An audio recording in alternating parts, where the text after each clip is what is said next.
So welcome, Ray. Thank you, Rose, and good to see you all tonight. Don't worry, Kara is a feature presenter later on, so you'll get plenty of time with Kara and Brian in a few minutes. I just wanted to provide our normal update on feedback and what we're doing with your feedback. So what you see on the screen are the feedback/action items that we took from the last meeting. They're represented in the meeting summary. I'll scan through them really quickly. So on the left side is what we heard, and this is not everything that we heard, by the way, and I'll talk about that in just a minute. So respond to and follow up to questions and feedback on the DER, Distributed Energy Resources presentations from last time. In your meeting summary, Appendix B, I believe it is, there's something called a feedback report, and it has responses to a couple dozen, maybe more questions or comments that you all provided during the meeting. So there's a detailed report included there.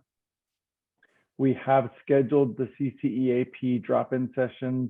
We had one actually last week, and we'll have another one next week on July 27th. That's 10 days away, yeah. So towards the end of next week. We thank Amy for joining us at the first one. And also just want to note, we had some Zoom challenges that we have corrected. So if you were able to join on 27th, we would love to see you and talk with you. Update on PSE's plans to address the CEIP decisions and conditions. And the next three really all tie together. So we're going to be discussing the CEIP decisions regularly between now and September. Tonight, Brian will take us through several of the specific conditions and how we plan to address them and when we plan to address them. And then many of those other conditions will come into focus after the biennial update because they're needed for the 2025 CEIP. More information on the social cost of greenhouse gas emissions. So Kara wrote up a brief summary or pre-read material that was included in the email that Lisa provided.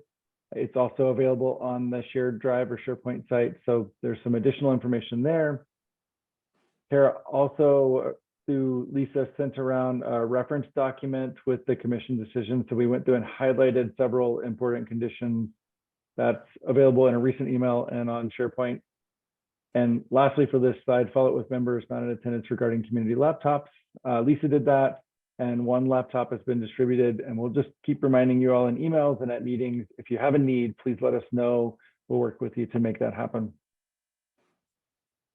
Next slide, please. And as you transition, if there are any questions, especially for some of our new EAG members, Ray, on any of the acronyms, or if you have questions on how this information is presented, feel free to ask. And if you have questions, you can either put it in the chat or use the raised hand function. Okay, Ray, sorry. Thank you, Rose. So quickly, what is a feedback report? Again, this is the attachment or Appendix B to the meeting summary. This is something we've used intermittently with the EAG, and we use all the time on the IRP, Integrated Resource Plan process. And what it is, the table with the question or feedback or comment, and then what that response, either an answer to the question or how we use that response. So this table is one page, if you will, out of the meeting summary. The need for this was informed both by interviews with individual members dating all the way back to the end of last year, and our experience again with that integrated resource plan. We also consulted with the steering committee on this, and this is also responsive to commission expectations in the CEIP decision regarding documentation of EAG feedback and our responses. So you'll see a version of this going forward attached in the meeting summaries. We want to make it as accessible to you as possible. And I'll also say that it's going to vary in length depending on the meeting. The last meeting, we had a really robust conversation in the chat, so many that we couldn't get to all of them. So it made for a really robust feedback report. We'll see how tonight goes. It may or may not be the same, but we'll continue to follow this path and hopefully find it useful. And again, we'll always take feedback and answer questions as we go. And I think that's my last slide, Rose. So I'll pause there for questions or comments before we move on. So EAG members, do you have any questions of Ray regarding the feedback report? Anything that we may have missed that comes to mind that you'd like to have us revisit? Again, feel free to use the chat, but I don't see any hands raised And I'm not receiving any notices, so I think we can move on. Thank you very much, Ray. I appreciate that. Thank you. So now I think I will turn to Lucila. Great, thank you, Rose, and hi, EAG members. It's really nice to see you tonight.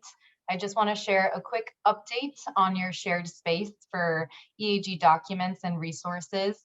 You all have been using a OneDrive shared drive, and this is just an updated version of it. It will look very similar, and you will have access to all the same documents and resources you had in your current shared space, but hopefully this new space has less tech kinks and you all are able to access it well. And so again, the purpose is just for you all to have one space to access and collaborate on different documents and resources. And how to access and use, Kim will be putting a direct link to this new shared space in the chat for you all to go to, but PSE will also send a follow-up email with that direct link.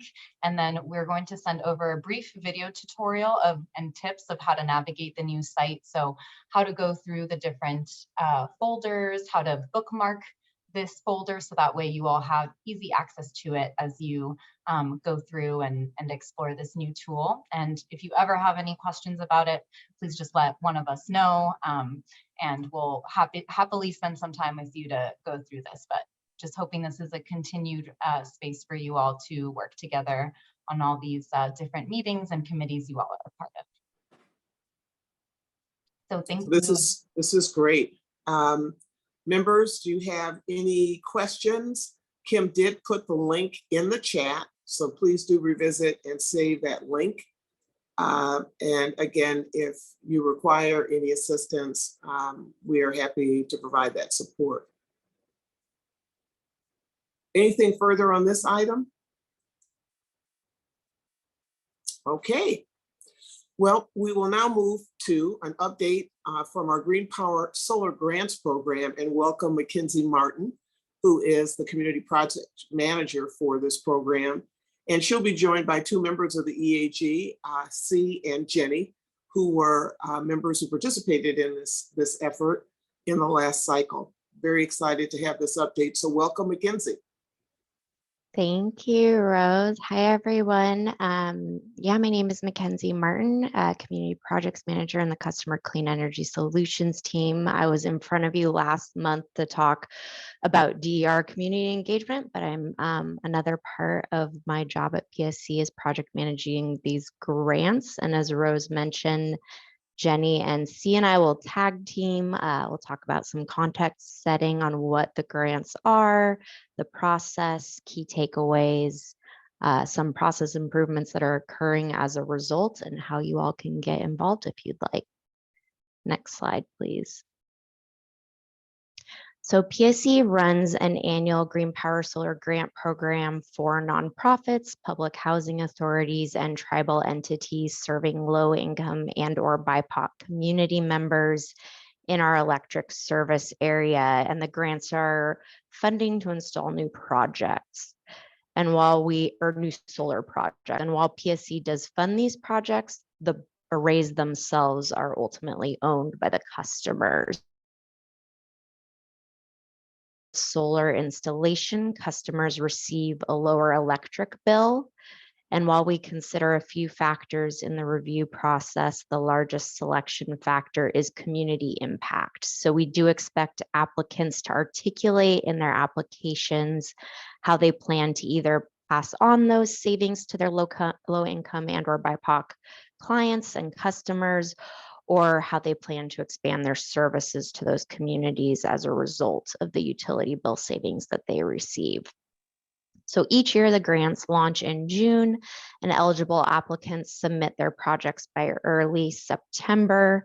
We then use the fall and winter to review the projects and make a decision by the end of December. And then after that, we talk about process improvements that we can implement for the next round. And it all starts again.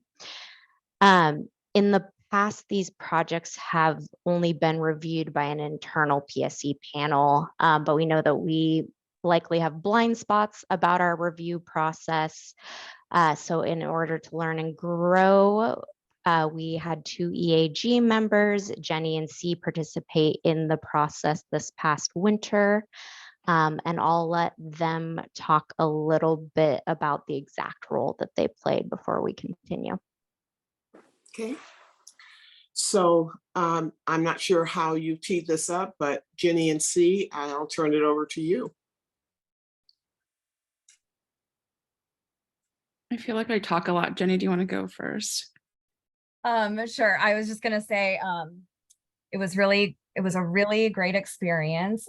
We were provided with a lot of information, a lot of summaries of each of the applicants, and all of their application, their full page, their full applications were like summarized for us, which was really great.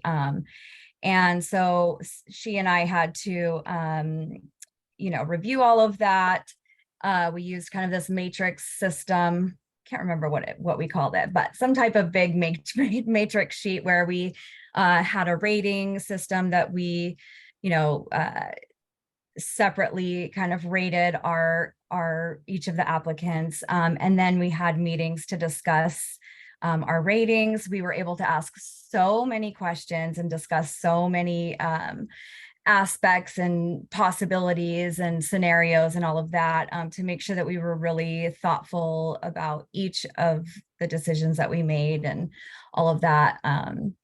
So it was just, it was just such a great experience to be a part of this. It was something I'd never done before, and I really learned so much. And I will pass it over to she to expand.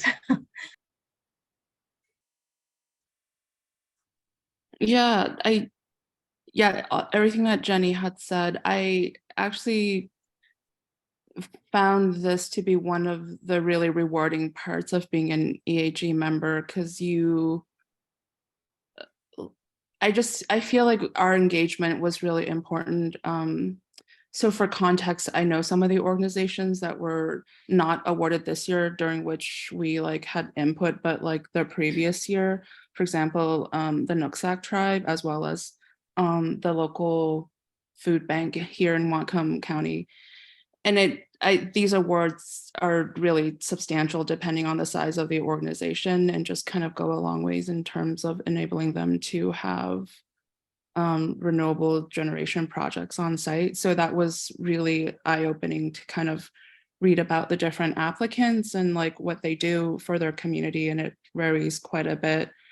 And it's really also rewarding to be able to kind of weigh in and just say we think, even though that maybe scoring wise these community this particular organization kind of scores lower, but that they're actually doing a lot for whatever they have in terms of resources and capacity. So being able to participate in that process and to see on the ground what organizations do and how PSC kind of contributes to that was really cool. So I really appreciate the feedback from your participation, and I'm happy that it was a positive experience. We have a couple of comments from your colleagues in the chat, but let me just underscore, this is the first time that the EAG was involved in project selection. So this is the opportunity to place the equity lens into the process. And this is in a very meaningful way. So I think it is an exciting opportunity. I think TJ had the question, you're answering it in the chat, around the time commitment. And so it looks like you said a number of hours over a period of a couple of months. Is that what I read quickly, C? Yeah, I mean, Jenny and I both kind of kept track of our hours. So I think maybe there were 5 or 6 hours in total spent on just Mackenzie did a really amazing job, by the way. She coordinated everything, which made it so easy for us. But there's she debriefs you on how to review the materials and how to use the scoring matrix. And then I think there's a slightly longer meeting, and then we review the materials and score it ourselves. And then there's also kind of a group of PSC staff who also score it. And then we all get together and talk about our scores. And then we didn't end up being able to decide during our first meeting. So then we had a follow-up meeting to kind of finish things out. So I think meeting wise, there were maybe like 5 or 6 hours, but then we also spent quite a few hours like reviewing the materials ourselves. Great. Jenny, anything to add? Yeah, I was just gonna say, I know my answer was like 12 to 15 hours over 2 months. And then she's answer was like 11 to 12 hours over 4 to 5 weeks, but it was somewhere in that range. I think it was about 12 hours. Yeah, half was like in meetings and the other half was us kind of spending time individually. Cause I know she and I both, we did like our research too. So even beyond maybe, you know, what the information was that was provided to us. I know I personally, and I know she did as well. You know, we kind of would go to the websites of these applicants and really kind of dig deeper if we wanted to find out more about how they were truly impacting the community and, you know, kind of what they were about. If for some reason, you know, the applicants, the applications weren't quite giving us everything we wanted to see. So We had a chance to do a deeper dive. There yeah, are a couple of questions here. One from Korea around whether or not translation opportunities were built into the process. And then Marco is looking for information from you, probably Mackenzie, on maybe the application process or who to email if there's someone who has an interest in participating. And feel free to come off mute if my interpretation is inaccurate. So Marco, did you want to speak to your question? And then Korea, I see some activity in the chat, but Marco? Thanks, Rose. Yeah, I just had I guess it was question regarding if I had like potential organizations that were interested in applying this next round, who to connect with, and if those applications, kind of the time frame for when those applications were due in the fall, just to get an idea of when folks need to submit those by. Yeah, absolutely. Can we actually skip forward to the last slide and then I think it's 2 more ahead. So yes, so we are taking applications right now. They are due September 8th. So a little under 2 months away. There are all the application materials and instructions at pse.com/apply GPSG. We also have an inbox, which I put in the chat for any questions. It's psegreenpower@pse.com. And there I can also put together a little blurb for Ray and team to send out afterwards that has some attachments that you can spread around. So we're excited that you all are interested. That was part of my hope today, is that you all might be able to spread the word, because we're definitely looking for more applicants. That's outstanding. Also, Dennis had a question in the chat around some of the stats. How many applications have you received? You know, how many do you process, I guess, generally in a year? Yeah, so we typically get, and actually, can you go back 2 slides?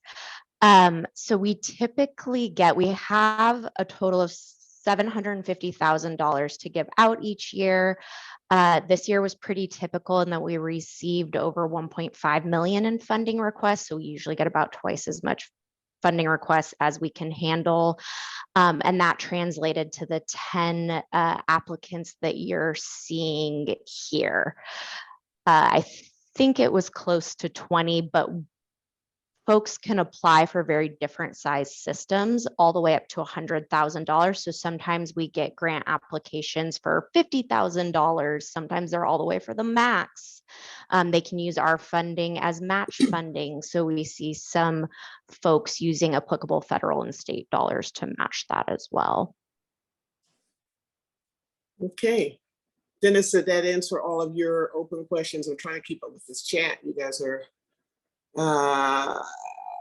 is an interview part of the applicant process? I think, Jenny, did you say that was a part of the process? We didn't interview them, but somebody from PSE does interview them, and I can't remember his name, but he was very helpful. So we got a summary of those interviews, you know, those interviews with each of the applicants in our packet.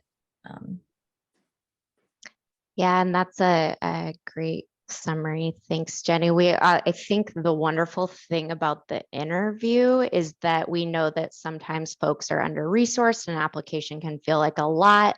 They don't have a lot of time to fill out all the questions, but we don't want that to mean that they're seen as, not as competitive of an application. So we do the verbal interview process, and that usually gives folks a great opportunity to share some information about the project that they might not have had the time to add to the application, or if they don't have a grant writer on staff. And we're also looking, not for this current round, we didn't have quite the time to pull it together, but for next year, we also want to offer grant writing support to applicants. I know Korea had a question around translation related to outreach, again, and in terms of spreading the word. And consistent with what you're describing, Mackenzie, it sounds like you are going to retool a little bit to enhance your outreach efforts, and that may be a topic for consideration. Mhm. Yeah, I just want to kind of get an idea. So I assume, there will be some outreach material provided by PSE to each of the grantees. And so just wonder if those material will be in language. And just looking at the timeline, and I'm just curious, if those material will be ready when, the organization were awarded with the grant. Because oftentimes, based on my experience, one of the sad things that I see very often is the translated material often come really late. So that means, for people who do not speak the language, they have less time to do the outreach work. And usually for people who don't speak the language, they usually need more time to do the outreach work. So I just want to make sure that, it takes into consideration and make sure we have enough, give everyone enough time to do the work. Yeah, and I might ask a clarifying question. So there's like the application materials outreach that's done to find those nonprofits, public housing authorities, tribal entities, but then there is also like a media kit, for lack of a better word, that we put together for applicants where we talk about the solar project or some education on solar projects. So is that the piece specifically that you're thinking about? Okay, that's super helpful. Thank you. Piece, the community facing or information that intended for the community to receive. It's important to have some official translation. I mean, for the organization, we might make minor modification for more like cultural relevant content. But it's really important to have those material available and handy so that, the organization will be ready to do the outreach work. And sometimes, I appreciate that. Yeah. And sometimes you might also want to leave a little bit more time or make it more flexible because it's important to have the community review process for the translated material too. Based on our experience working on different kind of outreach project. Thank you. Thank you. So TJ has his hand up. I think that's going to be our last question for this segment. But Mackenzie, we know you're not far away, and if there are other questions, please do feel free to put them in the chat and we'll follow up. And it's exciting to see the EAG so engaged in this topic. But TJ? Yeah, sorry, my camera's not working tonight. Was this the grant that was like just a one-page few questions, or was it more intensive? And then is there a way to see how much each organization actually was awarded? Yeah, so for your first question, it was not just one page. I would have to open it up. I think it has closer to 6 sections. So it's typically who the applicant is, their plans for the project, the community impact that they hope to see as a result of the project, and then budget and schedule. So I'd say it's closer to 5 to 6 pages. We've been definitely trying to scale that back where possible and really take a critical eye to which of our questions are really not necessary for our review process. And then, yes, I do have how much was awarded. I will just need to dig that up. So I might either put that in the chat later or send it to Ray and team to send out. Cool, thank you. So thanks again to C and Jenny for participating this cycle. I know that Mackenzie is interested in having other EAG members participate in future cycles. So let's think about that as an opportunity for members. Glenda, you had a question in the chat. I don't want to leave without, I can't remember exactly what it was.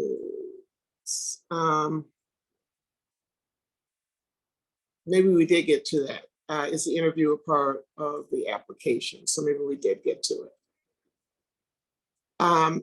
Okay, we do need to move along, but this is, oh, see, you have your hand up. Go ahead. We're at time. Can I just, I want to contribute just two things, because there were some other stuff that that Jenny and I wanted to share as people had been through this process. I just really want to commend again, like Mackenzie and the PSE team that worked with us on this, because I think it was really eye-opening to me that we were having like very honest and direct like deliberations, which was really helpful, that, you know, everybody on the evaluation team was just like so open to feedback. So we ended up being able to like, because like the scoring rubric was a bit challenging sometimes, and I won't go into the details of that, but I think like we gave in some input to be like, we don't think it's quite as equitable as we would like it for it to be. And I think that people were really open to that feedback. So we ended up selecting people who probably wouldn't have like gotten the grant based on like, you know, like a straight interpretation of the rubric. So I really just want to voice that whoever ends up serving from EAG, I think it's like a real opportunity to just kind of like give your input, and I think that people already are showing this here of like experiences from the community. And then the other thing I just want to clarify, because I didn't figure this out for a long time, is that the source of this funding actually comes from people who are customers who elect to pay an additional amount on their bill to fund like green power or renewable energy. So this is actually PSE kind of taking that extra funding and being able to redistribute that to the community. Two very important points. So thank you for that. Worth the extra 4 minutes on the agenda. See, we're good. All right, we are going to move on. Mackenzie, I want to say thank you. I think we've covered all of your slides, but I don't want to leave if there's a key point that you wanted to make before we transition. I think maybe the one thing I will say is that we are, this was alluded to, but we are looking to replicate the experience of having EAG members participate in this upcoming year's review panel. So we are looking for up to 3 EAG members. The commitment again would run about 3 months. October through December would take about 15 hours of your time, and you would be compensated about $50 per hour. So if you immediately know you're interested, feel free to put your name in the chat, or if you need more time to think or have questions, just reach out to Lisa by September 1st. And I will just say, if you put your name in the chat today or email Lisa, it's not a firm commitment. You can always change your mind, but if you have any initial interest, go ahead and throw your name in the chat. And thank you. Thank you. And thanks again, Mackenzie. All right, we're now going to transition back to the CEIP work plan. And now we will hear from Kara, our Director of Clean Energy Strategy for PSE. And we'll also hear from Brian Tyson. And here we're hoping to get a deeper dive into some of the work that is being undertaken toward the work plan. So Kara, may I turn it over to you first? You may, and I think then I will turn it over to Brian. We're going to do this together and hopefully keep it interesting. And so Brian's going to start and then pass the baton to me, and we'll take questions as we go. So thank you, Rose. Yeah, thanks, Thank Rose. you. Okay, well, good to see you all on this evening. Brian Tyson, for those who I've not met, I believe there's a couple new members here, so good to be back.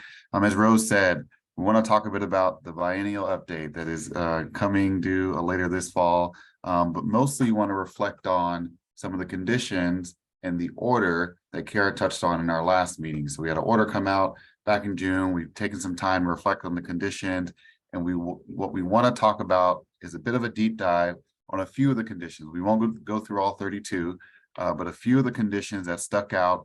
And then Kara's going to talk about what that means for our work plan and our engagement with this group and other advisory groups as we move forward. So let's go ahead and dive into those. Next slide, please. There we go. So the first one we'll touch on, there's a condition that's asking the company to develop a DER public engagement pilot. So it is a pilot program of what DER public engagement could look like. This is something that what they're really looking at is the empowerment level. And if you think about the IAP2 spectrum, the empowerment level being that level at the far right of the spectrum, that level of engagement where community members can really lead creating new DER programs or pilot. They want us to put together sort of a pilot program for that. And so the team right now is working sort of internally to figure out how do we set something up to really bring something forward the next few months and then start work on that engagement pilot. And that would be a topic we would come back to the EAG to discuss later on in the course of the year. Okay, next slide, please. All right, another condition talks about vulnerable populations. Now, for those who are our veteran EAG members, you will recall numerous discussions on vulnerable population factors. You all came up with an amazing list of factors that I think many of them we were able to use or find a source for to develop that vulnerable population mapping.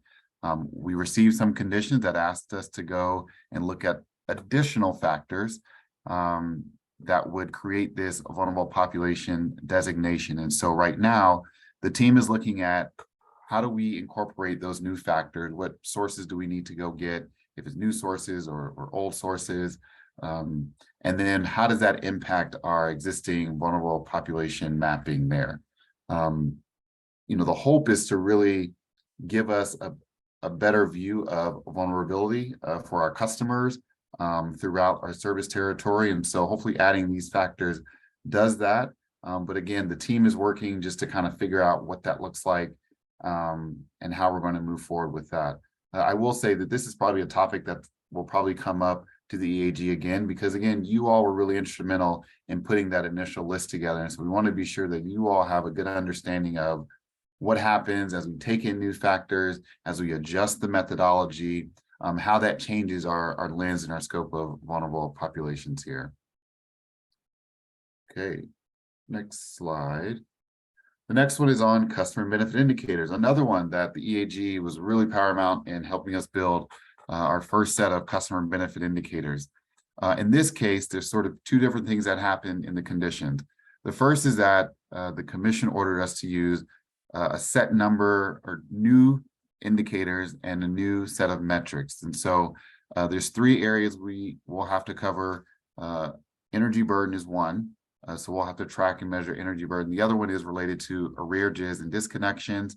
And then they added a metric to an existing indicator that focuses on residential rebate for named communities and residential rebate for customers and rental units. So what that means is those metrics and those indicators are ones we will have to look at and measure and track over time as we move forward. And so you will see that in the biennial update as we start to figure out a plan to track some of those new indicators. I will say that some of those metrics actually come from some existing dockets that are out there. And so we'll just be sure to make sure we're pulling the right information there.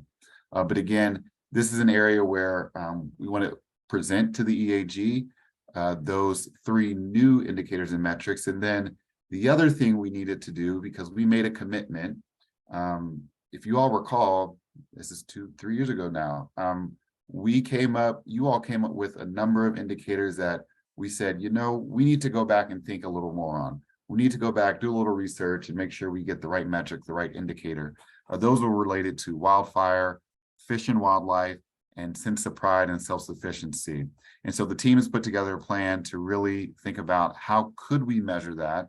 What type of discussions do we need to have with our customers, with this group, with other advisory groups to figure out the best way to move forward, to track or not to track, or just sort of how to monitor those 3 indicators. All right, so I just saw a question pop up. The 3 new indicators, Dennis, are related to arrearages and disconnections, energy burden, and then there's a new metric for residential rebates for named communities and for rental units. And then there are 3 potential customer benefit indicators that we still need to do some deep dives, some collaboration on. And those are fish and wildlife, wildfire, sense of pride, and self-sufficiency. Okay. And So Brian, if I 3 and could, a 3.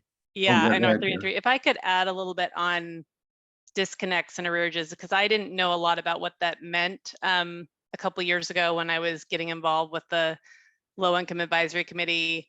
As a measure of affordability, one of the metrics that we currently track, not in our CEIP, but as PSE in other proceedings, is the number of disconnections of customers for failure to keep up with their bills, and arrearages, which means past due balances. Arrearages, it basically means we're tracking the amounts by which customers are past due over a period of time. Those are metrics that we routinely report on, but they weren't something that we talked about or reported on in the CEIP that we proposed. And the commission said, we think this is part of understanding affordability. We want you to report these in the CEIP. And we said all along, we think it's available. We think it's important information. And they went on to tell us that, well, we'd really like to see it reflected in your CEIP. And so that will be what we're doing going forward. I just wanted to add a little context there. Thanks for the question, Dennis. Yeah. Okay. Well, now's the time to hand it off to you, Karen. So Karen's great. gonna take it over, and there's a couple more conditions, and like I said, she'll talk through the work plan as well. Sure, that sounds great. Thanks, Brian. I lost track of that altogether. So if we can go to the next slide. So I wanted to talk a little bit about a couple of conditions that we touched on really briefly last time. One is condition 20 around minimum designations, which requires PSE to designate that at least 30% of the energy benefits are going towards and are benefiting named communities. And this is in the distributed energy resources space, or the DER space. This is in demand response, and this is in energy efficiency specifically, are the 3 areas that the commission specifically said, we want to see you designate at least 30% of the energy benefits in those areas to named communities.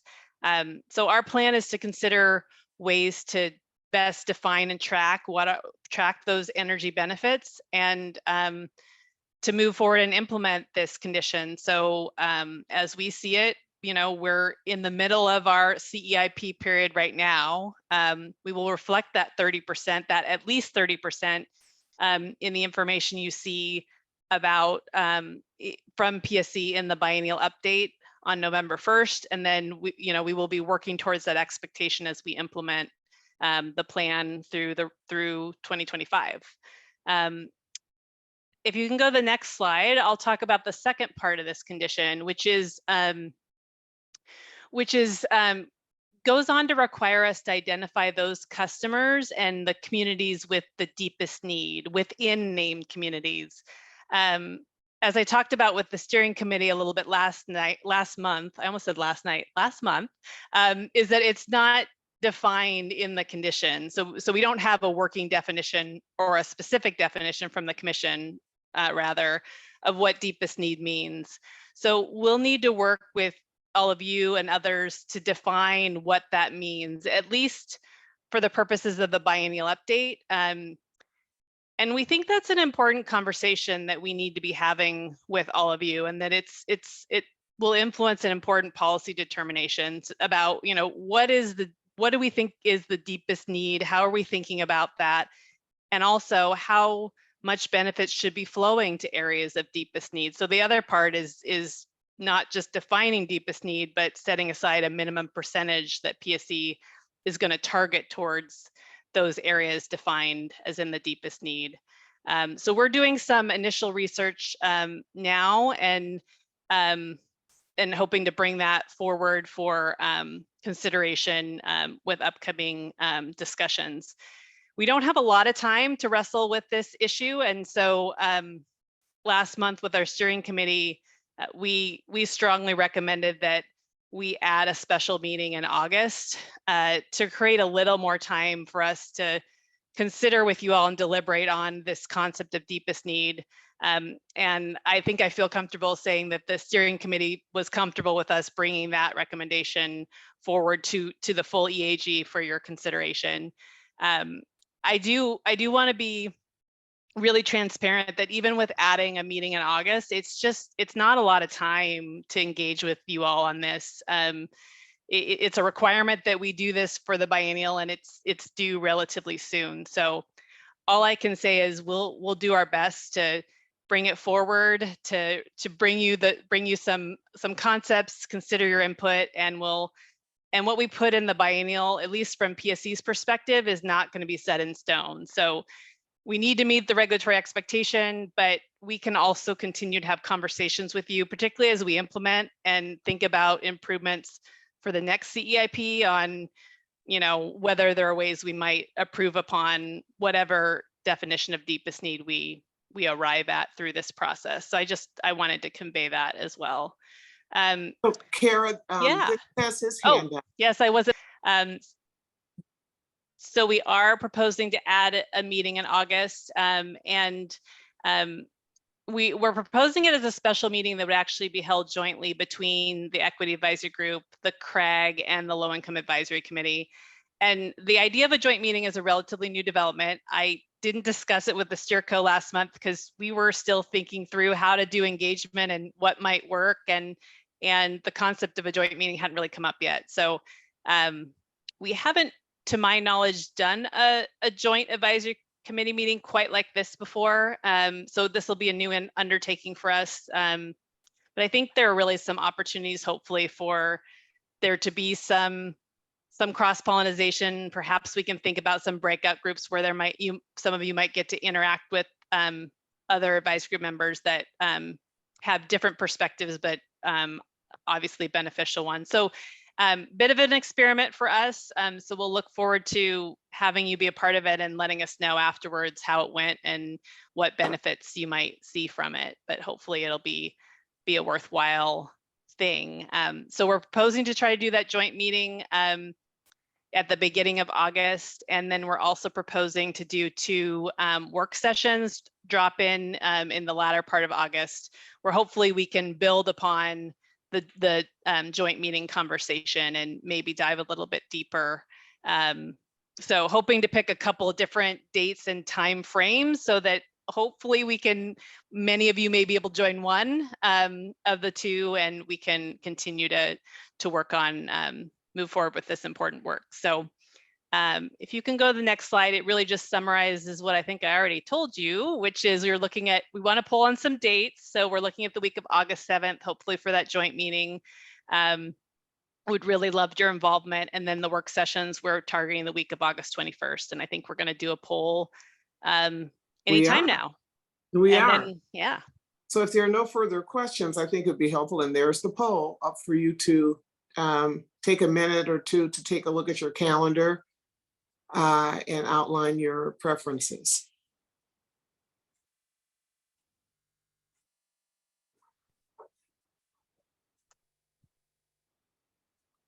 And Lucille and Kim, just let me know when we've had a critical mass response so we can hopefully get back on track, because we're coming up on a break. Will do, Rose. Thank you. Thank you very much, and welcome everyone. It is both my privilege and my pleasure to share with you a little bit about the amazing work that's taking place in the customer energy management team. As Rose indicated, my name is Ario Salazar, and I have been with PSE. I'm relatively new. I've been there with PSE for 8 months. Prior to that, I come from an extensive background in access, equity, and inclusion in the domains of education, affordable housing, and workforce development in the United States, actually, both the East and the West Coast. And as I said, it is both my privilege and my pleasure to tell you a little bit about what it is that we are engaged in today. But there was a question prior to this section beginning about the CRAG and a little bit about a background of who the CRAG is and what they do.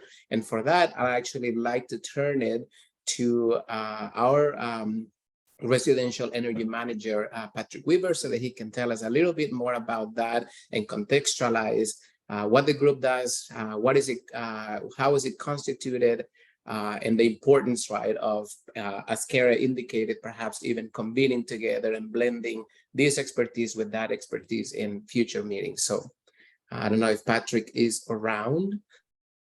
Sure, I'm happy to jump in. I'll keep it relatively brief, but of course, happy to field any questions that you all have. As Kara indicated, the CRAG, the Conservation Resource Advisory Group, is a group of stakeholders who have a deep interest in what we're doing with energy efficiency.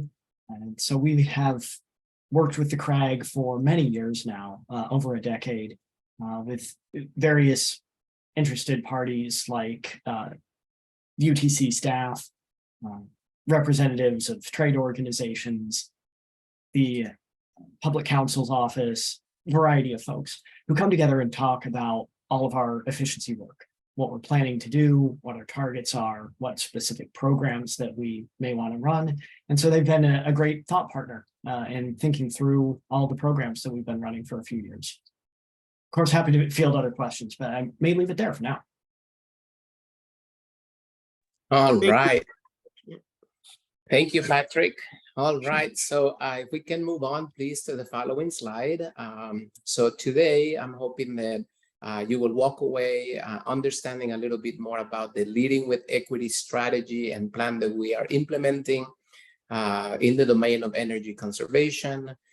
We have also worked in creating that baseline that Kara and Brian talked about, right? And that is done by means of running an exercise of realizing and identifying, recognizing what are some of the disparities and root factors that contribute to, in many instances, barriers to participation, and of course, that distribution, low distribution of customer benefits in named communities. You will learn also about CEM's public participation plan. It was referenced earlier in a different context by Brian when he talked about having a public participation pilot that empowers customers, right? Or that engages customers at the empowering level. So you'll hear about the customer-facing public participation plan that CEM has constructed, articulated, already started to distribute and socialize both internally and with the CRAG last month. And then, of course, we will be welcoming whatever questions you have or feedback, right? We're hoping to have enough time to have a little bit of discussion and or conversation after you see the content. So moving along to the following slide. You will, as I said, right, through that baseline work that we're going to present to you as a sample of the disparities and root factors report, you'll see the PSE's past efforts in measuring progress to achieve equity, and of course, where it is that we are headed. And for that, we have created this little bit of a interactive set of, I guess, ingredients or elements that will make that possible. And that will be the Leading with Equity strategies, the disparities and root factors report and exercise, the logic model that we are utilizing as a program-based dashboard, right, for both developing equity goals and metrics and that public participation piece. So if we move to the following slide, we'll get right to it. So, right, when we think about equity, we think about what is equity in the context specifically, right, of energy generation and distribution. And this graphic is beautiful, right? You have the source of energy, the generating power, the distribution lines, the storage, the distributed generation, and then you have beautiful households over there that if you pay close attention to them, right, they even have solar panels in them. So what this picture does not show you, right, is that there's a great deal of invisible realities that are at stake here, right, and that there are compounding themselves, or in some instances coalescing with each other, right, to be able to meet some of the requirements and I guess a great deal of the mission of CETA in making sure that we are distributing both the benefits and the burdens equitably, right, across all segments, so that this picture actually becomes a reality. This is more like an ideation of a map of what the world would look like, right, if everything is looking great and things are in flow in that domain of equity. So if we move on to the following slide,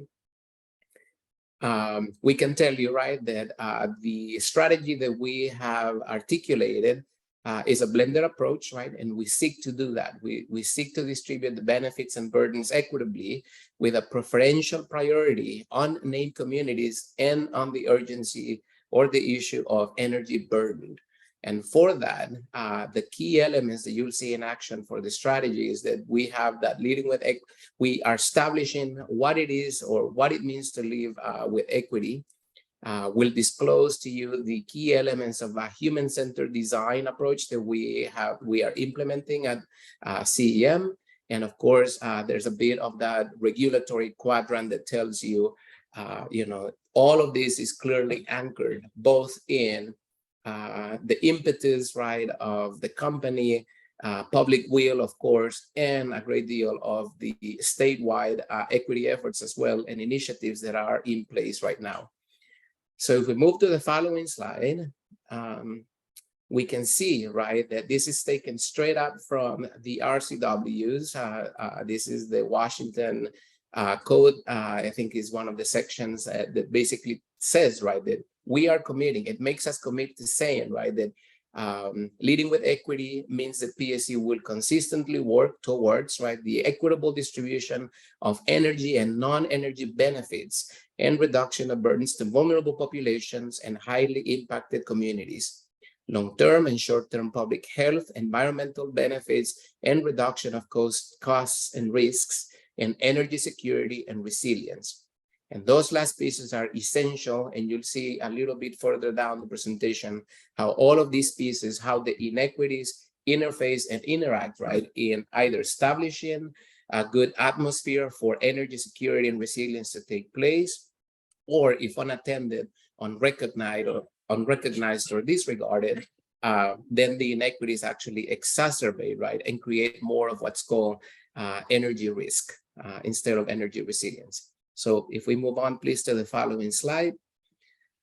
So the first thing that we have done, right, when we speak about what does it mean to lead with equity, right, all of that blurb that you just saw, which is part of the RCWs and the code, could become very nebulous, right? So the key question is, how do you articulate it? What is the framework, and what is the right set of or scope and sequence that you would want to develop in order to make this operational, right, and not have it just as big words and nebulous words.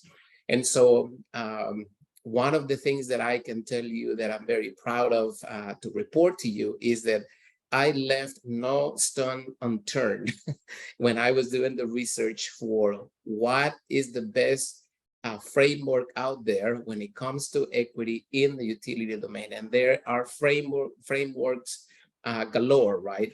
But the main ones that you will see, you will hear reference at PSE are this one, which is the ACEEE's framework, and the other one is the University of Michigan. They do have an energy equity program, right, that has a similar framework like this one, with the only difference is that they have decided to split structural equity asunder into two different categories. They do recognition and restorative equity, right? And in the ACEEE's framework, structural equity, the recognition and restorative aspects are all housed under the domain of structural equity.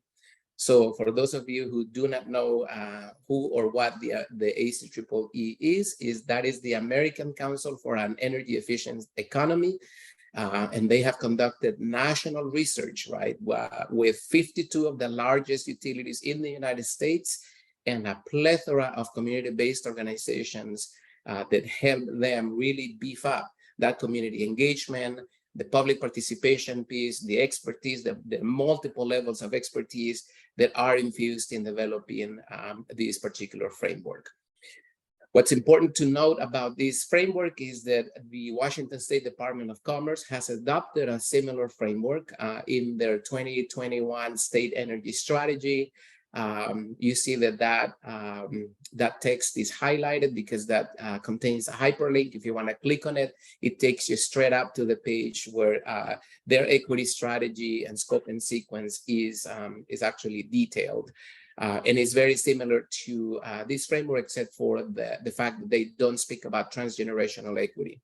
And this framework is very important for PSE because as PSE has some of these big, hairy goals for the year 2030 and the year 2045, right? One of the key questions we want to ask ourselves is, right, when we start applying ourselves to the issues of procedural equity so that more distribution of customer benefits is placed in named communities equitably, right? We're having a big dent on the issues of structural equity, and that in turn, right, plants the seeds for transgenerational equity. So every year, of course, we should ask ourselves the same question, but more critically, in the year 2030, we want to ask ourselves, what seeds of transgenerational equity have we planted so that this is more equitably done, right, as we complete the transition into 100% clean renewable energy. And then in the year 2045, right, we should ask ourselves, what fruits are we bearing from the seeds in 2030, and what new seeds of transgenerational equity have we planted? The concept is... Yes.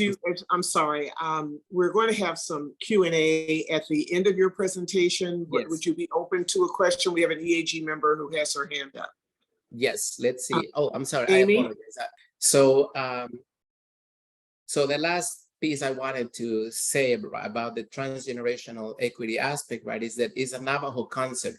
I think that many of you probably have heard that idea, right, of actions we take today should have a positive impact, right, 7 generations ahead of us. And that's a very powerful, empowering, and really elegant concept that is part of this framework as well. So if we move on to the following slide, please, we can say that, so the Leading with Equity framework is one of the elements. We have adopted as well some of the key tenets of the Justice 40 initiative, which is part of the U.S. Department of Energy, right, as an aspirational goal of prioritizing placing a higher rate of CEM programs and resources.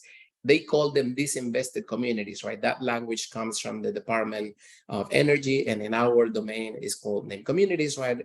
And in the most in need segment, of course, which is the conversation that's afoot as we speak. The third element is tracking the CEM's equity goals and metrics through a logic model system that sets labor percentages and progress goals to increase participation in named communities. And through that particular tool, we will be looking at the interplay of procedural and distributional equity.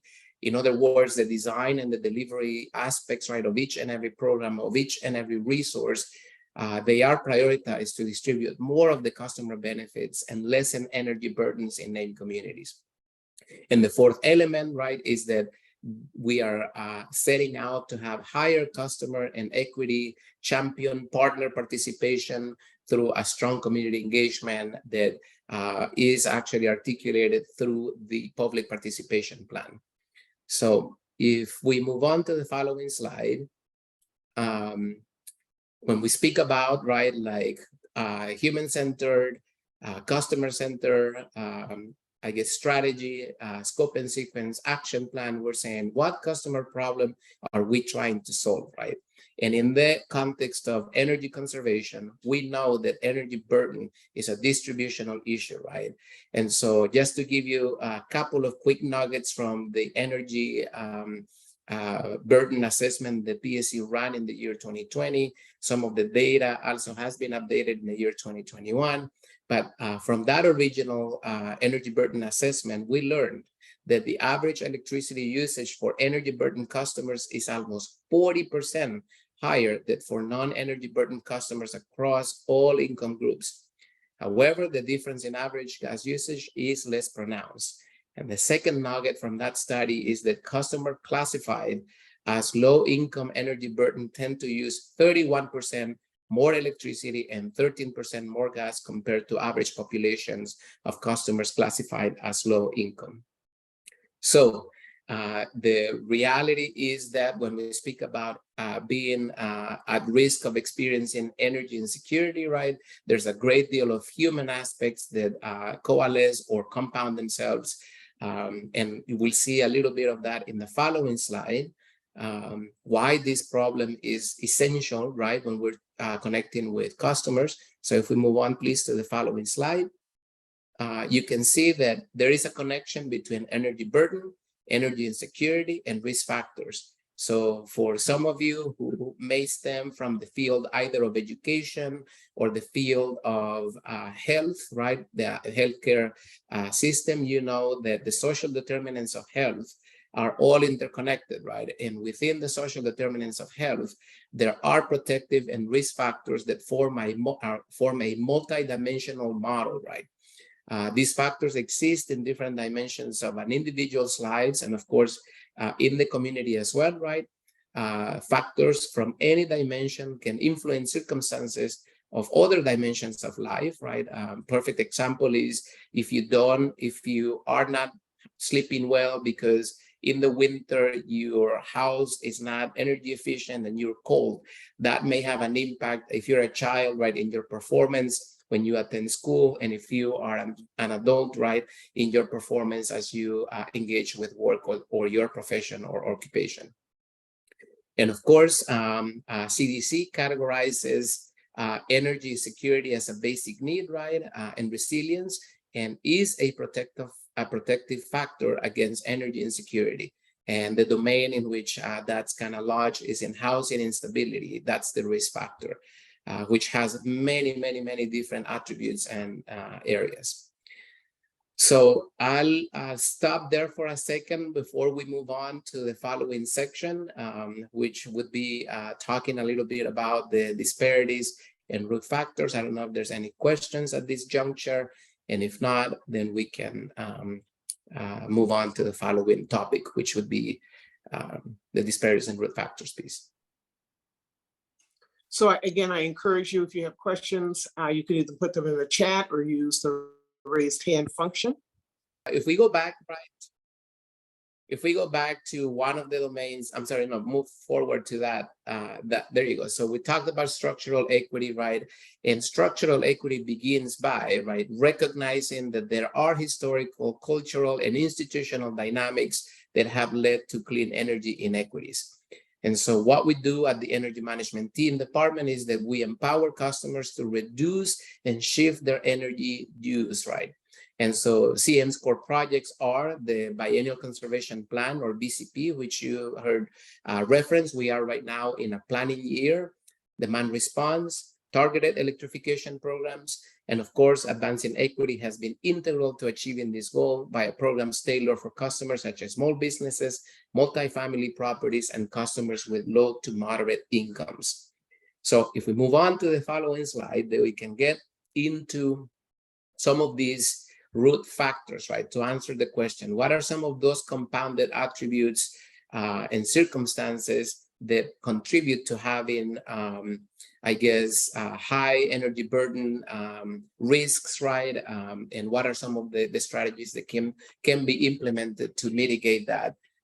Because PSE obviously is not going to do this alone, right? It takes a coalition of champions to be able to address the plethora of issues and programs. And some of them are not in our wheelhouse. And so, and because of that, we need to really establish strong, trusted partnerships with community-based organizations that do have the expertise that we lack. But moving on to this piece of the disparities and root factors report, this is a sample, right, of what you would see or what you will be seeing actually as part of the CEIP's biennial update, where you can see that, for example, for highly impacted communities, for the year, this is data for the year 2022, 26% of incentives went into named communities, and 74% were distributed between low and medium, I guess. I'm sorry, not 74% would be not highly impacted communities, no HIC. 28% of the energy benefits, right? Those are the two main leading customer benefits that this program seeks to distribute in named communities or in all communities. But 28% went to highly impacted communities and 72% went to non-highly impacted communities. The universe or the population, right, for the entire base of customers for PSE that are categorized as highly impacted communities is 26%, and 74% of the population would be considered not in a highly impacted community. I have to mention that there's a caveat to this data, right? We were gleaning and mining this data to put it together prior to June 6, which is when the new conditions were set in motion. And so you're having a snapshot or a picture of the data world or the data universe prior to June 6, right? A lot of the data, we don't know exactly how the data is going to change due to the new attributes that the UTC has asked PSE to add to the existing ones that have defined these populations in the past. Let's see, I'm gonna stop briefly. Is the program intending to reflect the percent of the population, or is both? I think that this particular data is seeking to demonstrate, right, like 26% of the customers of the entire PSE customer base is 26% is categorized as highly impacted communities, and then the prior pie charts show you the percentages of actual benefits that have flown into named communities. So it's trying to show you both. And there's a table, if I'm not mistaken, there is a table that breaks down the information even further. We also added that as an attachment or as an appendix to the presentation. And so let's see, so the vast majority of benefits and incentives went to not highly impacted communities. Actually, right, so that would be at this point, for example, right, if you know there's a minimum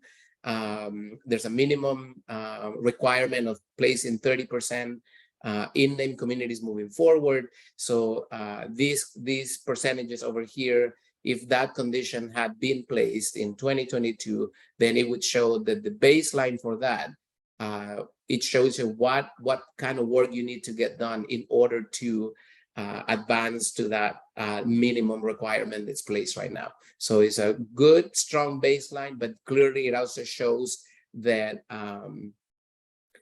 that there's a great deal of more work to do to improve this baseline.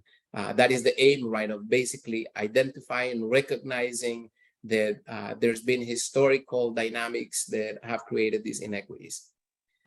So, Ariel, I see several additional questions in the chat. What I'd like to suggest is that we allow Ariel to get through a little more of the presentation. Some of these questions may be answered, others we may need to revisit, but let's continue with the flow and we can come back to questions. Because we record all of the inquiries for our feedback report, and we'll find a way to get to the questions and make them a part of the conversation when we get to the Q&A, if that's acceptable. Absolutely, I think that that's probably a good plan. because there's still some once we move through the presentation, we can come back and definitely reframe, because you'll have more information, as you're saying, Rose, as we advance. So the following slide, please, shows, so highly impacted communities is one of the areas that defines named communities, and the other one is vulnerable populations, right? And that in that domain, in the year 2022, 43% of the incentives went into high vulnerable populations. 57% is the compounded rate of both low and medium vulnerable populations, right? And the same holds for the percentage of energy benefits. 46% of the energy benefits flowed into named communities, into specifically vulnerable populations high, and 54% designates the compounded percentage of medium and low. And in that particular category, right, the universe of customers, of the totality of customers that are part of PSE, 33% of them are deemed or identified as vulnerable populations, and 67% of them are not. So in this particular one, there is even more, already there's past that minimum right engagement that's being I guess prescribed right now for PSE. This is already past that particular 30%. Great question. What is the difference between a high impacted community versus vulnerable populations? So the main difference for that is that highly impacted communities tend to be census blocks. Those census blocks were actually developed by the Washington State Department of Health. And what they log, or what they recognize, is that those census blocks have historically compounded inequities in the environmental injustices and health disparities that create a great deal of conditions adverse, right, in the social determinants of health. So they tend to be more like is location, right? For example, when we're talking about land use, and all of the associated, I guess, determinants in that particular census block that says this census block has been historically disinvested. A lot of disparities are happening as a result of that. And because of that, we want for utilities and the health department and everyone involved to prioritize those census blocks. Vulnerable populations are populations that actually have a great deal of attributes, right, that make them vulnerable. So for example, a compounded set of vulnerable attributes, right, vulnerability attributes could be somebody has low education, perhaps has mental health issues, right, may have a disability, may be a senior, right? So all of these different attributes make that particular individual, or if it's a household, right, the household is very vulnerable because the struggle to keep up, right, with the cost of living and all of those pieces put this particular household or individual at risk of really not being able to afford living in the communities where they live. And attributes can change over time,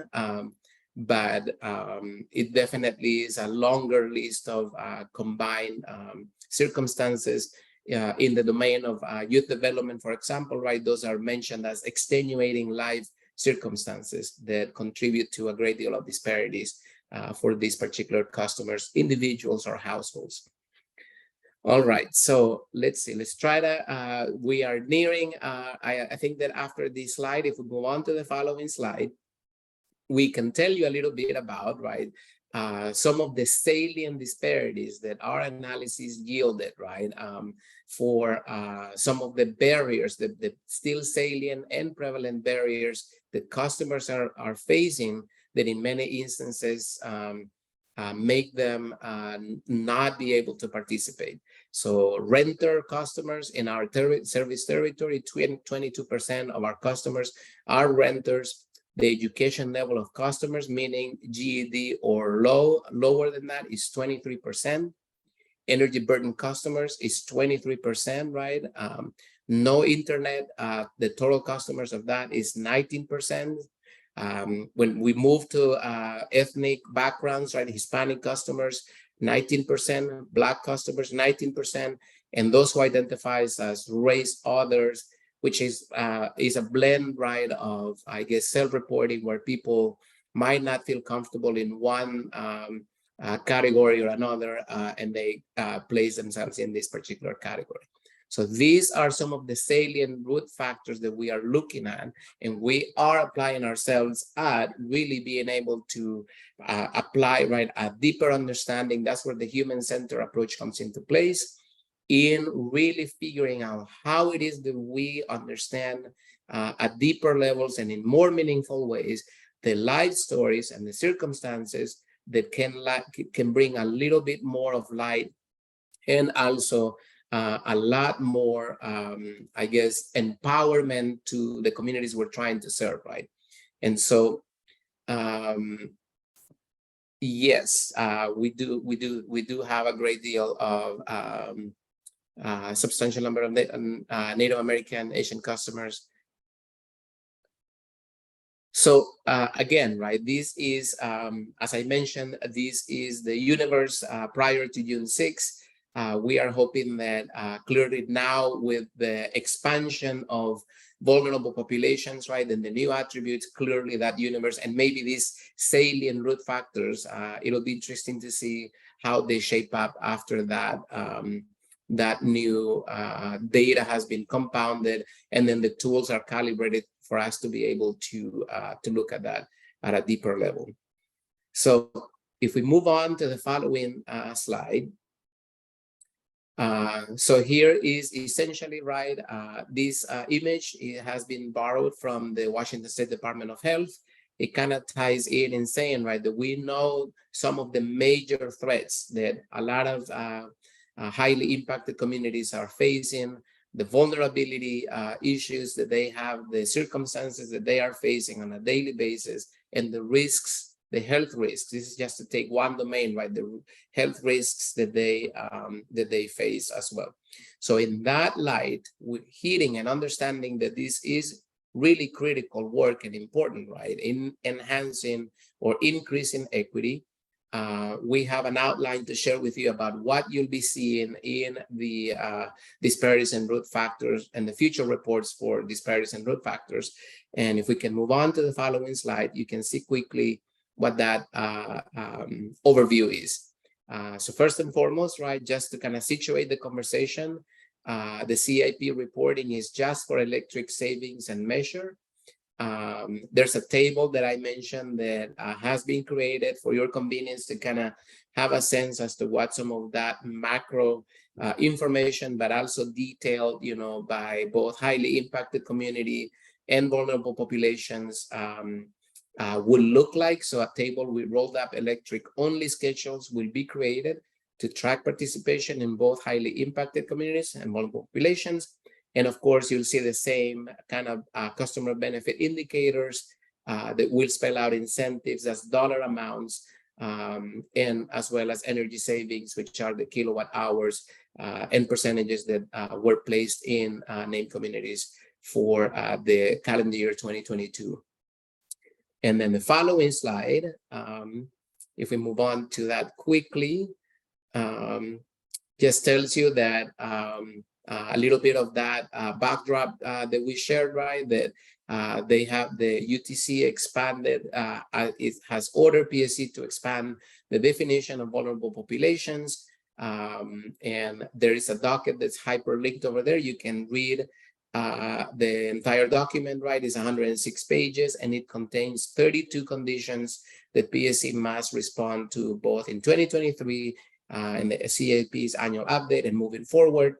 The root factors that we will discover in this new iteration of data mining will be described or addressed in a narrative section of the report to inform that future procedural and distributional equity efforts to mitigate them through those programmatic logic models. And right after this one, I think that there is a sample of the logic model. If we if we want to move on to that. So if somebody for the EAG member who was asking, what is a logic model and what does it look like? Essentially, a logic model is a way to think about programs and how to implement programs, right? So it begs for the question, right? If I'm seeking out to do this one activity, what resources do I have already in the bag, right? If I don't have resources available for that, then you should list those beneath, right? And saying like, here are the resources I have available for this activity, and here are the resources that I'm lacking and will definite, or I need to leverage, right, in order to set this activity in motion. Once you know what the resources and the activities are, then you create outputs, right, or indicators that show you, okay, if this happens, then that means I'm on the right track. And then that leads you to developing short-term outcomes, right, and long-term outcomes for whatever period of time it is that you are setting out to implement this logic model, right? In the case of PSE, it's calendar year, right, January through December. Other fiscal years, right, for example, nonprofits and school districts go from July through June. And of course, the federal government, if I'm not mistaken, goes from October 1st to September 30th. And so it allows you to map out what that year of activities are. And the beauty of a logic model is that it's an active document, right? It lets you run diagnostics as opposed to running an autopsy at the end of a year to say, here's how we failed. You're running an analysis on how you fail. Whereas with a logic model, if you are staging an activity or an intervention and it's not yielding the results, the outputs and the short-term outcomes that you're seeking for that activity to yield, you get to have that conversation with your team, with your supervisor, with your manager, right, to be able to adjust. And if something needs to be tossed out the window and something else needs to be implemented there, it allows you to pivot really quickly because you're having this navigational chart that's leading, right, your goal. In this case, there's a baseline that was developed, right, and then there's a goal. And then the rest of that is kind of mapped out in this particular model. Most prevalent is logic models are in the field of education, but also in the fields of community building and also in healthcare system. This is pretty common as well.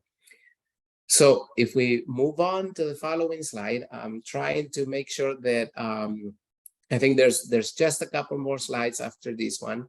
The public participation plan, right? So the third element of the Leading with Equity, or one of the bigger pieces of the Leading with Equity aspect or strategy, is that we want to make sure that customers' feedback from named communities, from advocates and community-based organizations is solicited so that we can address the improvement of design and delivery for existing programs and services. And in the case of new programs or pilots, that we infuse customer voice from the get-go in the design of those future programs and services. And so below you can see this chart that was referenced earlier. These are the international public participation pillars, right? And there's a range from you are at the lowest end of things, which is inform and educate, and at the higher end of the spectrum, you have empower. And what CEM is hoping to do is we are trying to empower all customers in our service territory to make informed decisions about their energy use, because only then will they know what problem are they going to prioritize and what is the set or menu of resources and programs or products that are going to be able to allow them to have more affordable energy bills moving forward, right? And below you can see where it says we do what is right, we have each other's back, we all have a voice. Those are the key elements of the PSE brand that are directly linked to the objectives of the public participation plan, which you received, I'm thinking, with the materials that were sent your way. So if we move on to the following slide, there's a quick overview of what is it that it addresses, right? It addresses residential, small business, and low moderate income customers, but it has, of course, a deep focus on named communities throughout. Alignment also with statewide equity efforts and initiatives has been marked as a fundamental target of these efforts with precise connections and impact data. So we're basically saying that when it comes to equity, we're not operating in a vacuum, right? We know that there's other agents, that there's other experts, that there's a lot more advocacy and expertise that can be leveraged. And of course, the aim of the public participation plan, the bottom line is that we want to infuse customer voice into our existing and future programs, resources, and services. And at that point, I think that if we move on to the last slide of the presentation, we have some questions for you. I know that this was a lot and time has been limited, but I don't know if there's any other questions, comments that we can respond to this point.